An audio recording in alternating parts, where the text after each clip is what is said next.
You guys have been asking for it, and it's finally time that I drop my massive Rank 3 Mr. Negative showcase. And there are going to be fights from all sorts of different content in this video, and I'm really excited to put it all together into this one massive compilation because Rank 3 Mr. Negative has been an absolute joy to play and been a joy to make content on, and I just love when I get to show off exactly what he can do and why I love using him so much. So we're going to start off against Realm of Legends Captain Marvel here. We're going to do our normal thing with Mr. Negative where we build up to 9 light energy, then convert them into 9 dark, and then basically repeat and then throw the SP2. We're going to get like 11 light energy so that we hit the max of 20 when we convert, and ideally we have a couple Furies when we throw the SP2 just for even more damage. Negative is immune to Nullify, Stagger, and Fate Seal, however he still can gain buffs, which is actually beneficial to his kit because then he can convert them into his light energy, which is one of the main ways you ramp him. So it's actually quite beneficial that he is immune to the buff controlling aspects but not the buffs themselves. It is very useful, and yeah, it's just a really cool ability. Nullify, Stagger, Fate Seal immunity, all that stuff is really important to have against a lot of Mystics, and Negative has that in spades, so it's perfect for him and makes him really good at countering a lot of Mystics. This Realm of Legends Captain Marvel is just about dead, took only 2 SP2s, and we killed her in 1 minute and 9 seconds. So next up we'll fight against Juggernaut, which is just the same with class advantage, and you'll see if we can kill him in 1 SP2 instead. And that's what we're going to try to do. We're going to build up to 20 dark energy and maybe a couple Furies when we throw the special attack. And basically you convert your energy by one of 2 things. Well, actually one of 3 things. The first would be evading with the heavy attack, which is usually what you want to do.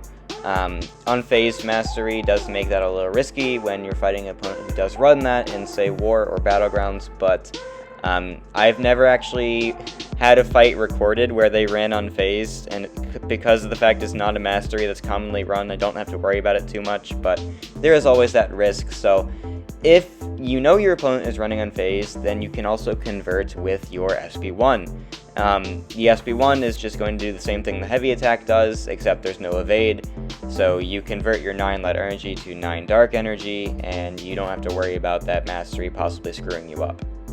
So that was 1 minute and 56 seconds, not 1 minute and 56 seconds, my bad, just 56 seconds. That would have been really bad, but no, it was under 1 minute kill, really good. So the last way you can convert your energy is by getting knocked down, which is basically something you never want to do, but at the same time, if you happen to get knocked down, sometimes it's not necessarily a bad thing because then you can convert your energy like that. But anyway, we're fighting this rank 5 Ascended Cow here. This is the largest acquirable cow in the game, so we're going to see if he can be 1 SP2'd. We are not immune to the Neutralize. In fact, Neutralize is one of Mr. Negative's most annoying weaknesses. When he's going against a Mystic in Battlegrounds, it is actually kind of frustrating sometimes. However, Rintrah is really the only main threat who will place Neutralize on you, aside from maybe Wiccan, but you know, Wiccan you can just kill super fast anyway. You don't even have to use a heavy attack because he's such a potato. We full yellow barred that cow in 51 seconds. So again, the largest physically acquirable cow in the game, dead in 1 SP2. So much damage with this rank 3 negative here. But okay, so now we have Chavez, and this is a stun immune meta, so we can't even ramp up normally. We have to ramp by either parrying specials or triggering our dex buff a lot. So that's exactly what we're going to do. We're going to see how well he can perform even without parry, even without being able to gain the light energy off of the block, except for on special attacks, like I said. So that's exactly what we're going to try. We're going to go for our first conversion here.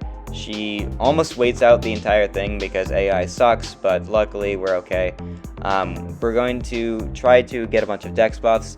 That Delirium making it take longer for her to get to SP2 is actually a little bit annoying, but it's also just not that big a deal because we don't need max dark energy when we're punching a rank ahead and we have class advantage, you know, because this is a rank 2 Chavez, not a rank 3 Chavez, but a rank 2 Chavez would have died almost just the same, I feel like. We're going to go for the evade there, and we do actually get caught by the blue dimension, which is unfortunate, but we won't take that much damage. We're going to bait her SP2. It's not unblockable because she has the blue one, and we're just gonna block it and we'll be okay. If my negative was awakened, he would actually have a good bit of energy resist per light energy, and we would have taken even less damage on the block, but he isn't, which is fine. We didn't need it or anything. We lost the round in that match, but it's perfectly fine. So next up we have this Wong. This is a rank 2 Wong, and we're going to see just negative nuking him down. I'm not even going for the evade early because or heavy attacks, I should say. We're going to go for the evade here, but we don't want Wong to charge his heavy attack because he does go unstoppable there, so once we evade him, we could get punished. Either way, we're just going to parry this guy's special attacks, gain more energy. We're going to use the... we're going to intercept with... I don't know why I let go of my heavy attack there, but either way, we're going to intercept with our evade, which will get rid of that power sting, because this is from the power sting meta, where you need to intercept to get off of you. And yeah, we just overkilled that Wong. If that was a rank 3 Wong, he dies like 3 seconds later. Next up, we have Doom, I think. This is a pretty good fight for him because he's Nullify immune, so you're never getting like your Dex buff or your Fury buff exchanged for a shock or anything like that. It's not something you ever have to worry about. And also, this is one of those scenarios, like I said, where getting knocked down hurts, but it's not necessarily terrible, because I think I'm going to miss Dex Doom's SP1 later, which will convert my energy for me, which is annoying, but at the same time, it kind of helped. Even though the timer is ticking now, we are really close to 2 bars, so it doesn't inherently matter. We're gonna go for an evade here, is what I'm trying to say. And we get the power sting off, we throw the SP2, and we get 18 energy, which is going to be plenty enough damage to kill this Doom. So, I physically cannot Dex Doom specials to save my life, but we got the fight down in 53 seconds. So, alright, now we have a Sauron, so we're jumping away from class advantage, and just seeing if we can kill this rank 2 Sauron in 1 SP2, like usual. I don't believe Sauron's heal rate can be modified, so negative is a little bit hindered there, because actually some of your damage does come from willpower reversal, which is pretty cool, because when you throw the SP2, you place 2 petrifies, each with 80% potency, so that's 160% potency in regen reversal, and that's before despair too. So yeah, regen reversal actually is quite potent for him, and especially when you're fighting a character who does heal like Sauron does, it is pretty nice. So I might be making up the fact that Sauron can't have his heal rate modified. I feel like it can't, but I might be wrong. I might just be kind of making that up. We're going to go for an evade here, except I didn't realize it. And I didn't realize that well, I mean, I knew he was going to throw a special, but I was trying to catch his dash forward because I wanted to get the power sting off of me. So we did take a little bit of damage there, but it's okay. And yes, okay, Sauron's healing is not getting modified, so I wasn't making that up. I actually knew what I was talking about for once. And we lost the round mainly because I messed up that SP1, because I wouldn't have tried to evade out of nowhere if I wasn't trying to get the power sting off of me. I would have like baited a heavy attack instead to play it safe when they have a bar of power, but because of the fact that I needed that power sting off, I did the risky evade. It wasn't worth it, but it's fine. So we're fighting against Mephisto now. I don't really know why I'm using heavy attacks, because I can't gain Furies anyway. It might have been just like I kind of forgot about that, and in the spur of the moment I was still doing it. But Mr. Negative's not that bad for Mephisto. You do have, again, energy resist if your Mr. Negative is awakened, which of course mine isn't, but what the heck was I doing there, man? What the heck was that? Anyway... Oh man, when you watch fights that you took a month ago, sometimes you just have to have a good laugh about how ridiculous some things you did were. Anyway, so you have energy resistance from the Sig to make his aura hit less, and also you can just parry heavy so you have less hits to have a chance to trigger the aura.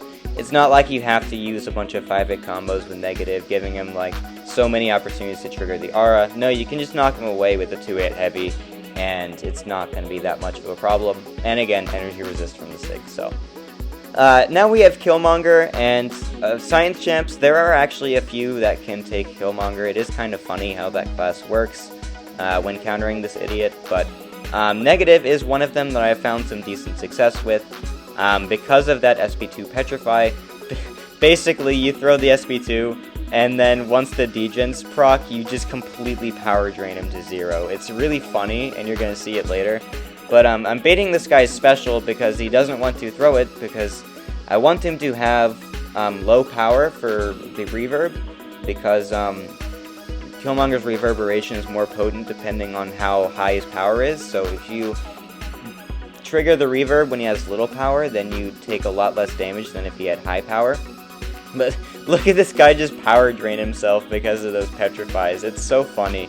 But this is a rank 2, maybe rank 3 Killmonger. I can't really tell. But and we kill him in a little bit after 1 SP2 because we have class disadvantage. So we weren't going to be able to kill him in 1 SP2. But at the same time, we're just going to build to our next SP2 and it's going to finish the job. Or I honestly should just be 5-hit comboing him to death. I don't know what I was doing there. But he also throws a special attack. He dies from the power sting. And yeah, just like that. Okay, so yeah, he takes Killmonger decently well. 86 seconds. Could be faster if I maybe timed a Fury buff. So yeah, it's a fun fight. But next up, we have Alliance War gameplay, actually, and this is against Kindred on node 26. Kindred does not benefit from any of these nodes, but you get to see how Negative takes Kindred. And one of Negative's really cool abilities is that he has degeneration resistance per not per damaging debuff, just per unique debuff on the opponent. And it's 40% per each, so I messed up. I should have actually dashed into Kindred's special attack and countered him that way. But we also have some degen resistance that we're going to acquire once we start placing more debuffs. So once I go for this evade here, then we're going to start getting a decent bit of resistance. So we actually lost a good bit of health there because I wasn't ready for it. If I had countered Kindred's special attack, we wouldn't have had to worry about the aura that soon. So it was a fight that I actually just messed up on. Which is unfortunate, but you get the idea. The more unique debuffs you have, the more degen resistance you have. And if my negative is awakened, again, his sig ability is actually really good. I would kill to awaken my negative. If your negative is awakened, he heals from degen effects. So not only do you have resistances, you have even more healing, as if it's like a willpower effect when they're active on him. It's really cool, really helpful for so many matchups. And yeah, so we're going to go against this Absman on node 1. This has personal space regen. Bro, the AI is actually retarded, dude. Can you please... Okay, you finally did something. But bro, the AI in this game, it's... Just run into the friggin' heavy, man. That's all I'm trying to say. But, okay, so we have Petrifies on the SB2. So we don't have to worry about this guy's healing once we throw it, because he's just going to get obliterated. We can't actually reverse the healing because of the Indomitable node, but at the same time, we don't need to because we can kill him that fast, because we're a rank 3 negative, and we just have insane red numbers, so... Okay, so I mentioned earlier how negative not being immune to buffs is actually a beneficial take, and in this war fight, you're going to see that as well, because against Man-Thing, one, he can't nullify his puzzle buffs that he places on you, so you can't get poisoned, you can't get armor broken. But another thing is that once they're active on you, you can dash back and they actually start ramping negative, because you get that light energy, which you need to start ramping him, so that's a really cool ability. Like there, now I'm at night 9 light energy, so I didn't need to go for an extra parry to get 2 more, because I just got it from Man-Thing's special right there. It's really fun, really cool, I like how that works. And it's very helpful in matches when you're going to get buffs placed on you. So anyway, we're going to go for the SB2 with... oh, never mind, I'm actually going to hit 20. I was about to say only 18 dark energy, but that was actually overkill. I definitely didn't need to get all 20, because the degens barely got half their duration. He was already dead, so... Anyway, so this entire video I've been talking about how obviously you want to place degens on the SB2. Well, what if you're in a scenario where you can't degen on the SB2? Because this node has Right Back At It. And Right Back At It is the node that if you knock them down, they go debuff immune for a certain amount of seconds, and in this case it is 8. So we can't really place our degens, because the moment we knock them down, they're going to get purified from the node. So what we're actually going to do is use Negative's SP3. What Negative's SP3 does is, per dark energy, it does a burst of direct damage at the end of the special attack, instead of placing degeneration debuffs. Now, they're not as strong as the degens from the SP2, which is probably a good thing, because it would be a little out of balance if you just had that much direct damage, you know? So we're going to go for this SP3 right after Sasquatch does a special one, and we're going to see 3 bursts of very large red numbers right after the special attack. So we throw one of the greatest SP3 animations in the entire game, and we get those big red numbers that you couldn't really see because of the text at the end of the screen, but I'm pretty sure they were like 45k each, and there was 3 of them. They might have been more than that, I don't remember. I'm pretty sure my second SP3 does more damage, but okay, so we accidentally hit 10 light energy. I didn't mean to do that, so now I've got to let that dark I shouldn't have even converted that. I should have just let the light energy fall off, because now my dark energy is just going to fall off, and it's kind of annoying because I can't really convert more because it's just going to go away instantly. One thing I wish Negative could do is that if you convert to dark energy, like, the next conversion refreshes the timer on their, like, when they're going to fall off. Never going to happen, but it would be a cool thing that they could do to upgrade him a little bit. But yeah, again, never going to happen, but it would be fun.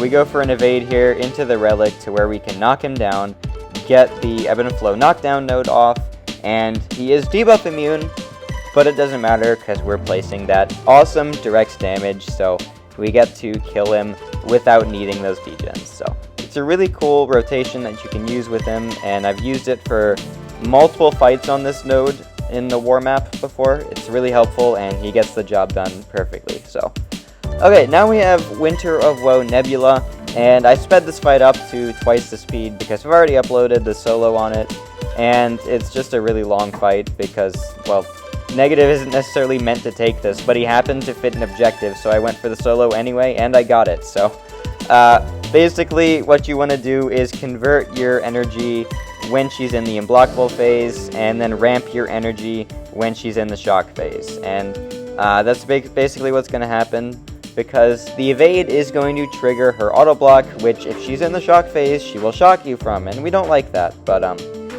so yeah, that's what the rotation is. You're going to ramp up your light energy in the shock phase, convert it in the unblockable phase, if you can help it at least. Another way you can save yourself is by triggering the evade but not the counterattack by canceling it into the relic. If you're really good at timing it, you can make it to where the conversion triggers but not the actual counterattack triggers, so that the relic hits instead, and the relic isn't going to hit the auto block because relics can't get auto blocked. So that's really cool. Anyway, I'm messing this fight up a bit, but I do get the solo, and that's why I kind of sped it up, because it's just a lot of parrying, getting to the special 2, placing the special 2, and just doing all that fun stuff. Anyway, I get to dance in the corner a lot. Just look at that ridiculousness, dude. Yeah, that was really funny, but we're going to get to another SP2 pretty soon, and then we're just gonna do a lot of damage that way. She triggered the auto block there when we converted, but it didn't matter because she's in the shock phase, so we don't care that, I mean, she was in the unblockable phase, so we can't get shocked, is what I'm trying to say. Anyway, now she's in the unblockable phase, so we're just going to do our thing, because we can't parry. We're just kind of stuck in the corner, but it's alright. We're just going to ramp up to our last SP2, and then that'll be a job well done. We're going to go for the evade right there. She auto-blocks it, but no shocks, so now we're just kind of chilling before we can get to another SP2. I'm pretty sure my energy is going to fall off because I didn't have enough time, but we can just re-ramp and we don't need much because she's at 5%. We go for the evade into Relic, and the SP2 is going to do the trick, so that's the end of that fight. Really fun fight, but yeah, I've already uploaded it before, so I sped it up and stuff. Didn't really feel like talking about how it worked at the same time, but if you're really interested in trying to get that solo yourself, you can watch that solo video. So last up, I'm actually just going to show some Cavi Q fights because the numbers in these fights are insane. He's really, really good for the Science Cavi Q stuff because he places so many debuffs. When you evade, you place the Delirium. Obviously, you have parry. So what we're just going to do is try to spam our evade a lot. we're going to go for like a parry heavy and then evade into another evade. So that places a bunch of delirium and stuff like that. And the amount of overkill in this fight is just going to be very apparent, as you're going to see once we get to the SP2 and actually throw it. Because it's CAV-EQ, there's going to be overkill, man. It's CAV-EQ, you're punching up with like 350% extra damage. This is just literally just for content that I'm showing you this, because it really doesn't matter. It's just big numbers, so they're fun to look at. That was 37k on one pick of the degens. Yeah, it's pretty funny, but here is the same thing but against Doom. So we have class advantage, and we're not going to max ramp, because we don't need to. We just get to the SP2 and he's basically dead, you know? We're going to let him throw his SP1. I'm going to go for an evade here. So we triggered the delirium, and we have 8 dark energy. And yeah, it's just getting to our SP2 and then finishing the job from there. Go for another evade. We're just going to go straight into the SP2 because, again, overkill. We only have 7 Furies, we only have 12 Dark Energy. Does it matter? Absolutely not, because look at him just melt just like that. So, that is CAV-EQ for you, man. That is just the epitome of CAV-EQ content. I keep saying it's CAV-EQ. I know it's Thronebreaker EQ. I just have never gotten used to saying that because it doesn't flow off the tongue as well, but... Anyway, thank you so much for watching. I hope you enjoyed this big showcase of my rank 3 negative. I've had so much fun playing the guy. He's an absolute joy to use, and he's been really helpful for my account in many areas of the game. Was totally worth giving him the gem from Necropolis. And yeah, I hope you enjoyed the video. I will see you in the next one.